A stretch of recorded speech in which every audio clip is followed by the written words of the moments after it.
Did you inherit $1 million from your grandparent, or are you about to become wealthy from someone else's hard work? If you say yes to these questions, this show is not for you. You, the hardworking, committed, and ambitious professional who have a 9-to-5 corporate job or a 12-hour shift worker keeping the assembly line running. Perhaps you run your gig as a freelancer, or maybe you run a small business.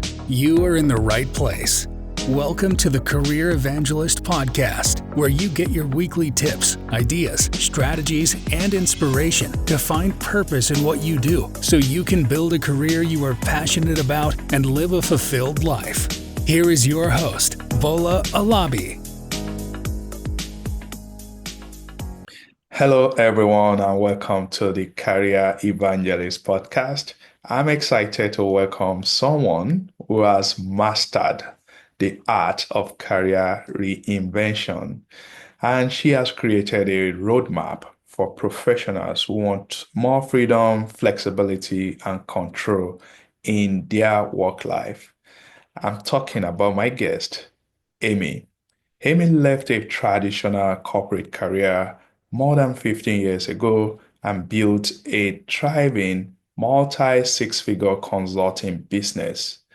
As the founder of Billable at the beach, she has helped hundreds of professionals turn their skills and experience into profitable consulting careers. Amy is passionate about liberating high-income professionals, empowering them to design a career that aligns with their lifestyle, values, and long-term goals.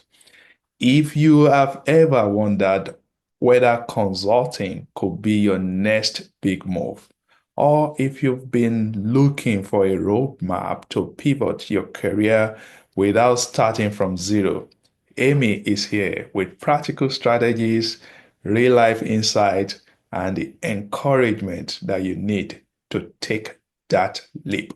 So let's dive into it. Welcome to the show, Amy.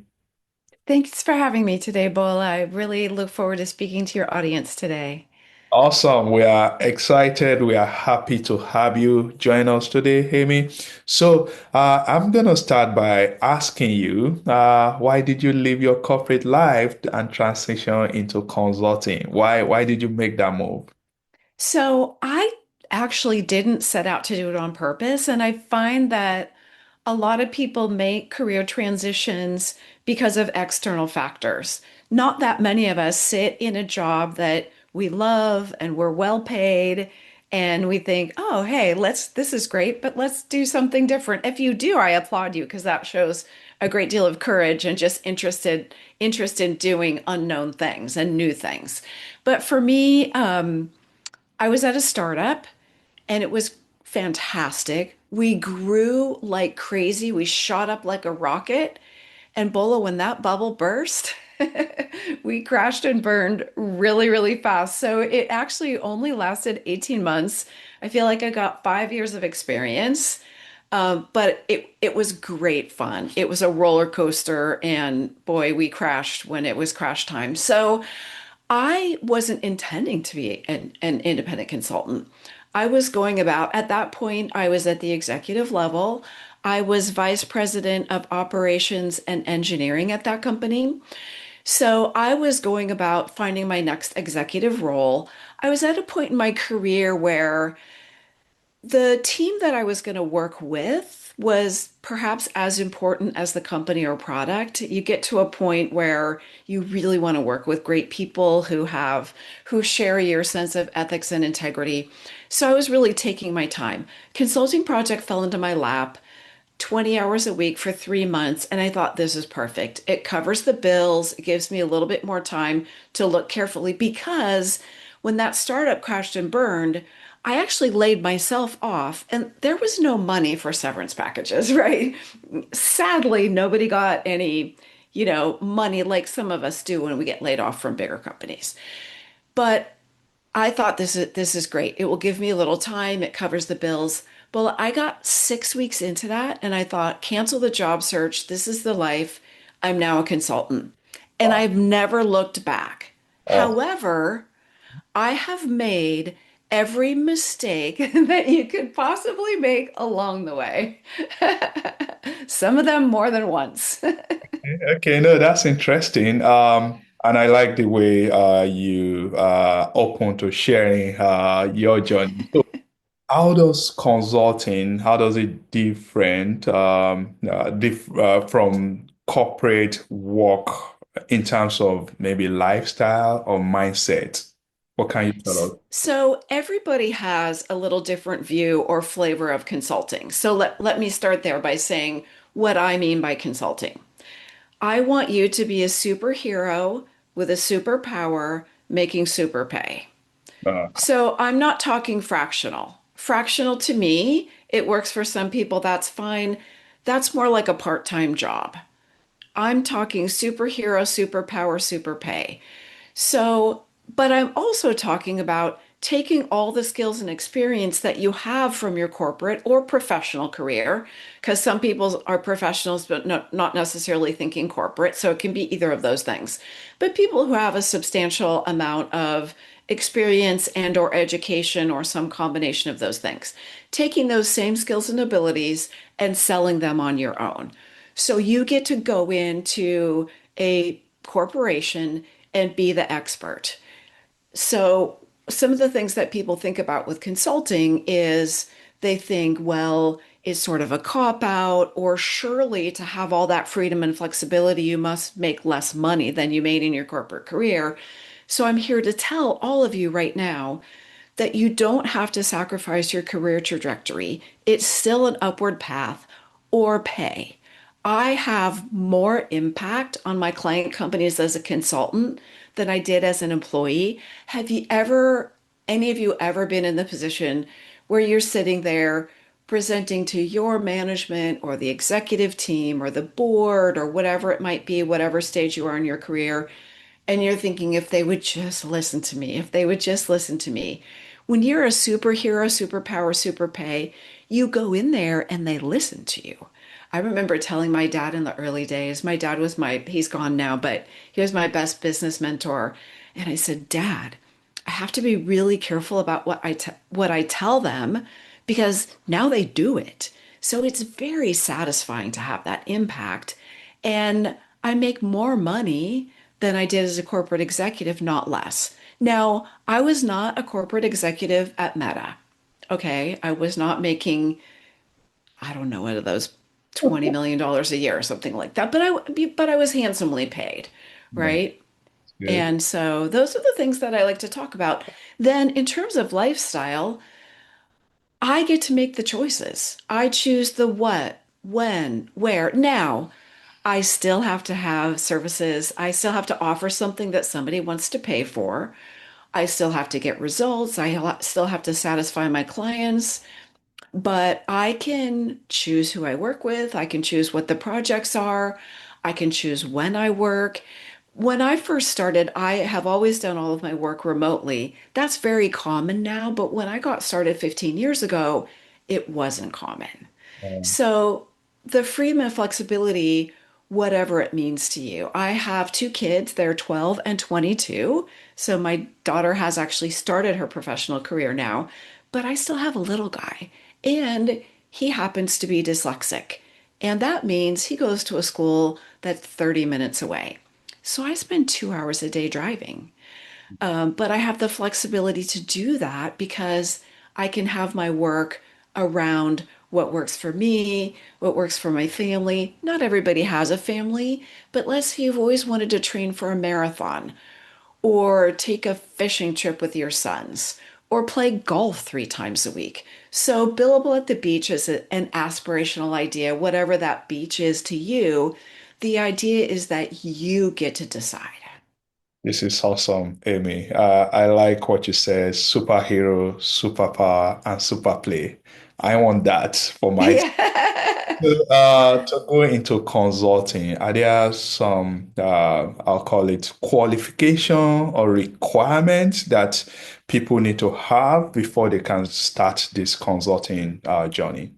Yes, you need four things: So, brain power, mhm. business experience, a computer, and a phone.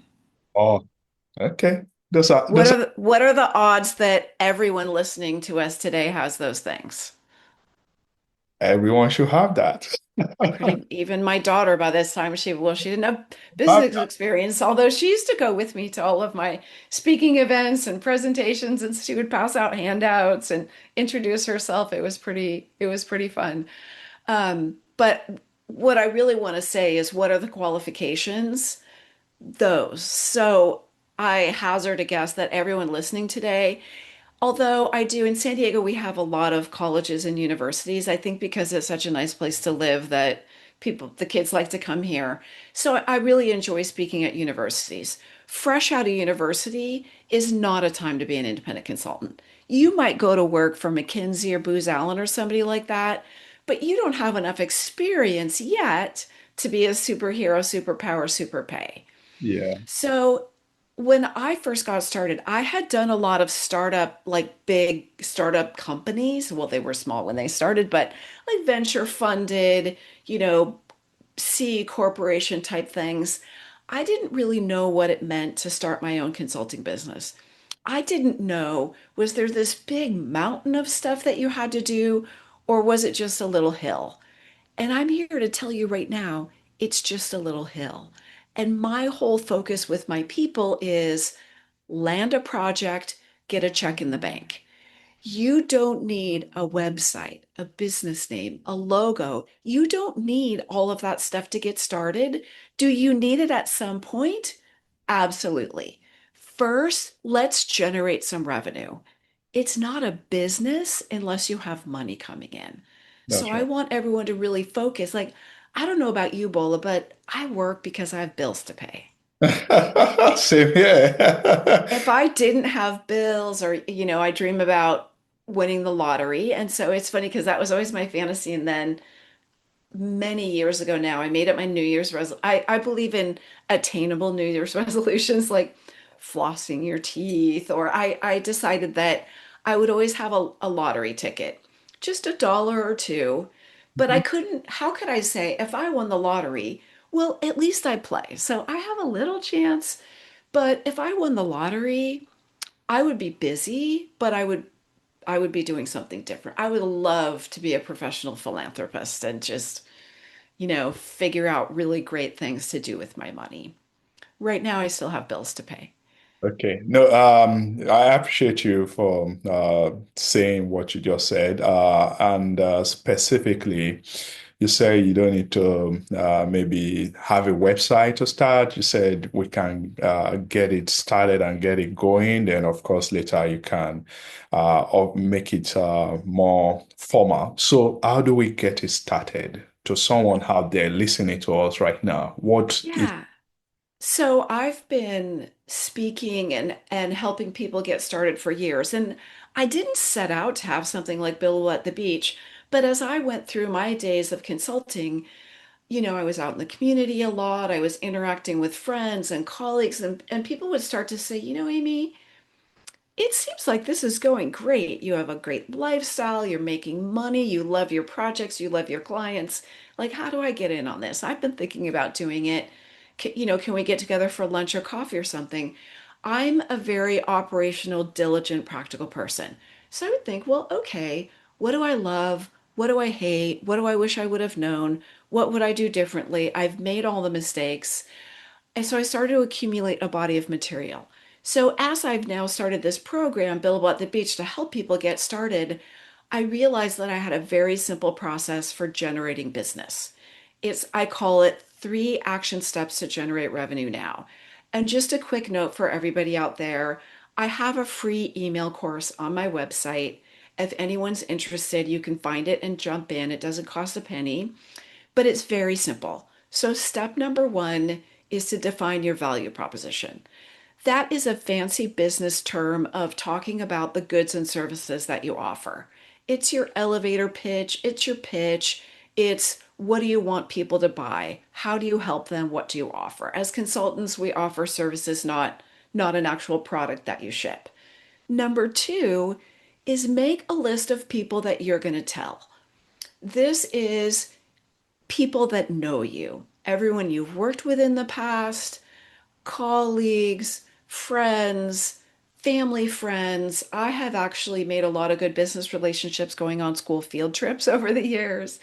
It's your doctor, it's your dentist, it's your car mechanic. I was talking about this one time, and I do a lot of in-person speaking as well. And somebody raised their hand and said, and your car mechanic, which now I include on my list. And I said, well, I'm thinking, why do I want to tell my car mechanic? Like I'm looking for a, you know, business kind of stuff.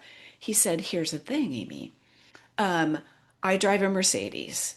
My dad drove a Mercedes. All my siblings drive Mercedes. You know how those car things sometimes like go through the I know for us, it's just in my family, it's just easy to just always buy a Honda. We have a great sales guy and we don't have to think about it. We just kind of figure out what flavor, like are we in the minivan phase or our college daughter what needed a sedan? You know, now I have a little mini CRV. Um, and he said, I was at my Mercedes mechanic one time and we were just chatting because like he knew my dad and he's known me and I said, yeah, you know, I'm between jobs. I got laid off a few months ago. And he said, well, why didn't you tell me? And he said, I was thinking, well, why would I tell you? And he said, look, I'm a Mercedes mechanic. Who do you think my clients are? My clients are executives and business owners and successful people. So I have a lot of amazing relationships because when you think of I know why I go to my mechanic because I trust him, right? Right. I trust that rather than going to the dealer, I trust that he's going to only do what I need, that he's not going to try and sell me extra stuff.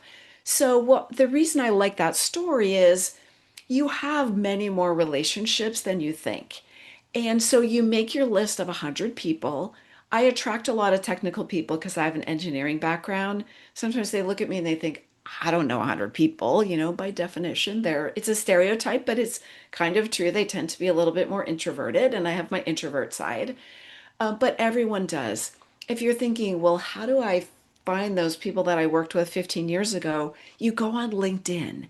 And if you start searching Meta or Google or Hewlett Packard or IBM, whatever that might be, it will find those people that you used to work with. So you make your list and then you start reaching out. Just a simple short little email to each person. What you're doing, this is a system for hot lead generation. You're reaching out to people who already know you, at least a little bit. They know you do good work. And then you're looking for someone who has a project that's appropriate for your skills and the budget to pay for it. I have learned because I've taught the system so many times, out of every 100 people, you will probably likely hear back from 3 to 5 people who will say, you know what, Bola, I might have something, let's talk. And out of those, the odds of closing one or two of those projects is very high. So Mm. it's kind of a quick, easy, you don't need a website or a business name or any of that stuff. You're reaching out to people sort of quick and dirty and generating a project that then I've had people use this system and be doing billable work as soon as a couple weeks from now. Oh, that's so good. So now you have Billable at the beach. Let's say someone they want to reach out to you so that they can work with you and set up their own consulting practice. Can you walk us through the process? Sure. So you'll find me if you search on Billable at the Beach. It's billableatthebeach.com. Billable at the Beach, I'm on LinkedIn as Amy Rasdal. I've got a lot of great free content. I have the free email course that I talked about. I have a webinar that dives into my program, but then I have a program that is really designed to get people started. There's an online course and then every other week coaching. So in the online course, you can I when I started 15 years ago, I didn't have the online piece. We would just do it kind of offline one-on-one on paper, but I realized I could sort of automate with just I have about 40 short little videos, workbooks, templates that takes you through step by step.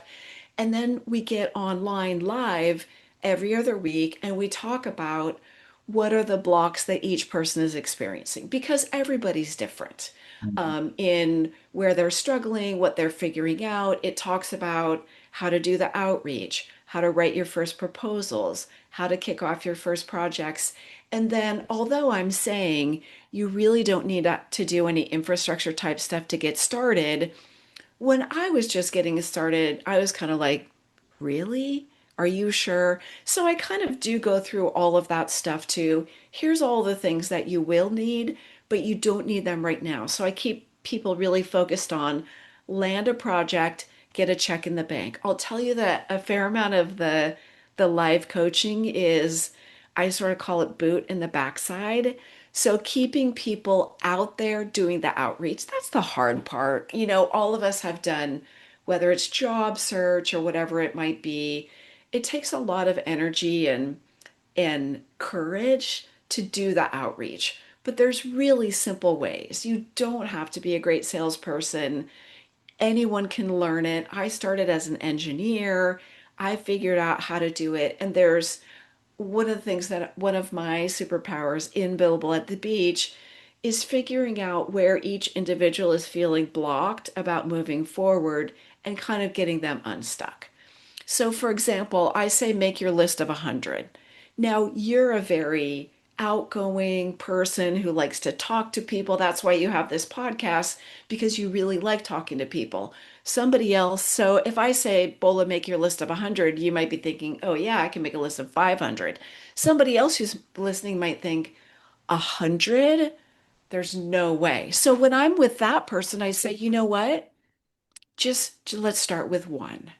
Between now and when we talk again, reach out to one person. Then we do two. Then we do five. And then you get on a roll. You know how the first time you do something, it's so hard. And then you kind of think, okay, I got this. I can do it.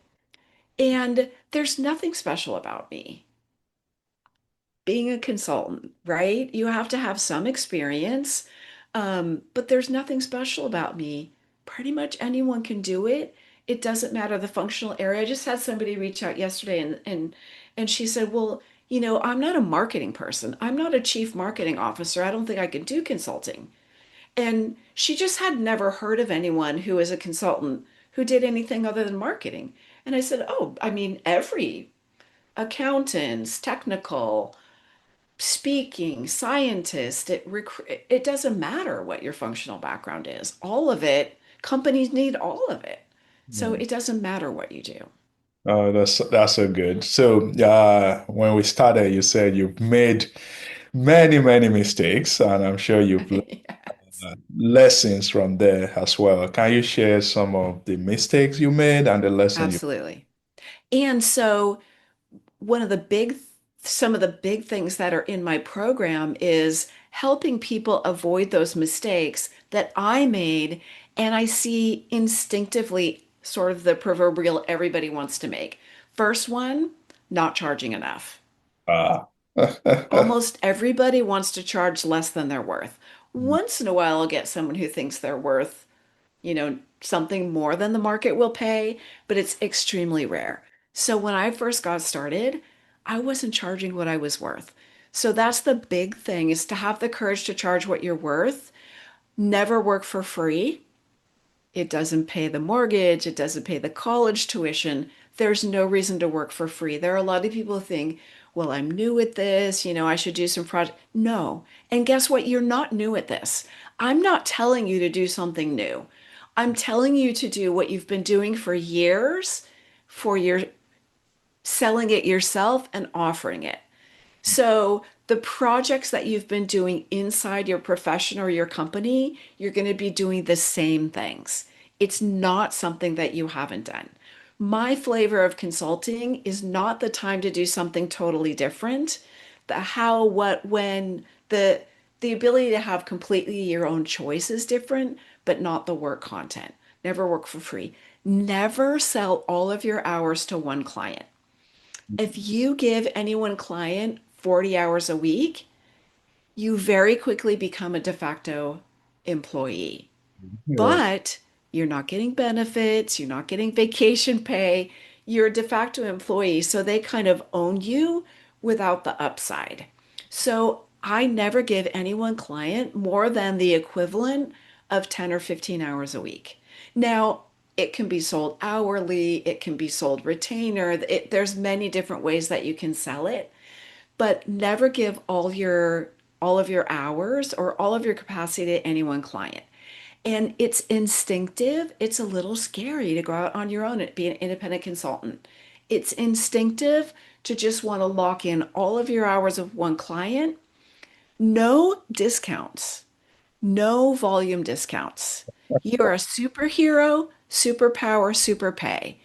If you want FedEx overnight, do you pay less or do you pay more? More, absolutely. Yeah. If you want a superhero, do you expect a discount? No way. No. No, no Mhm. discounts. Your Mhm. time is worth it. Your time is the only asset you have that you can never get more of. You can get more inventory, you can get more warehouse space, you can get more money. Once an hour is gone, you can never sell it again. Don't discount it. The other thing too is it goes along with the not giving any one client all your capacity. Don't take up residence. Don't live full time at the client site, right? That's the idea of giving them only part of your capacity. And you never know for sure when a client is going to disappear. You can have all the watertight contracts, whatever in the world, but I learned that the hard way, right? My pipeline had slowed down a little bit more than I wanted it to.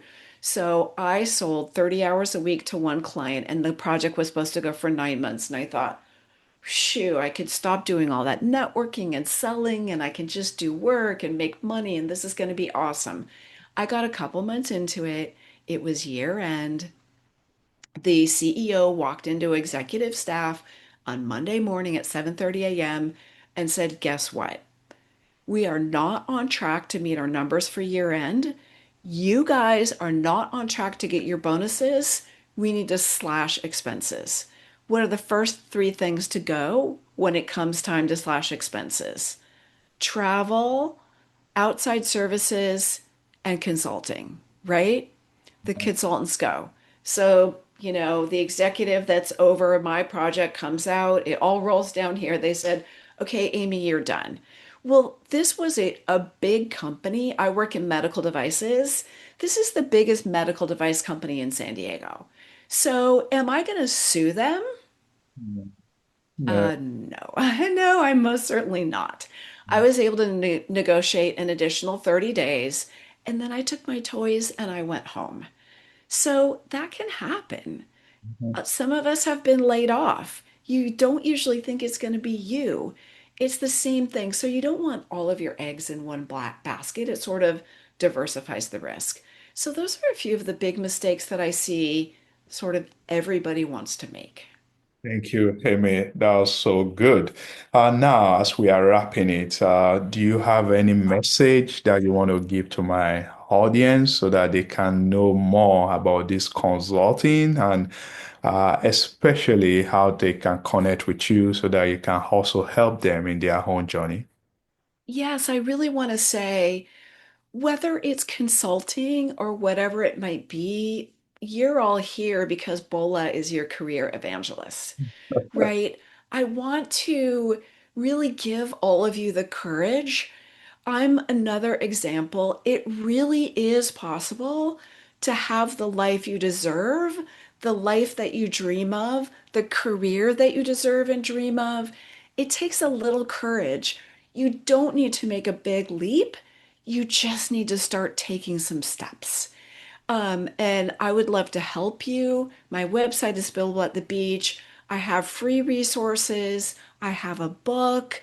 And I would love to have you, of course, in my paid program. But come on over and take a look. And I just want to say it's really easier than you think, and all of you can do it. I promise.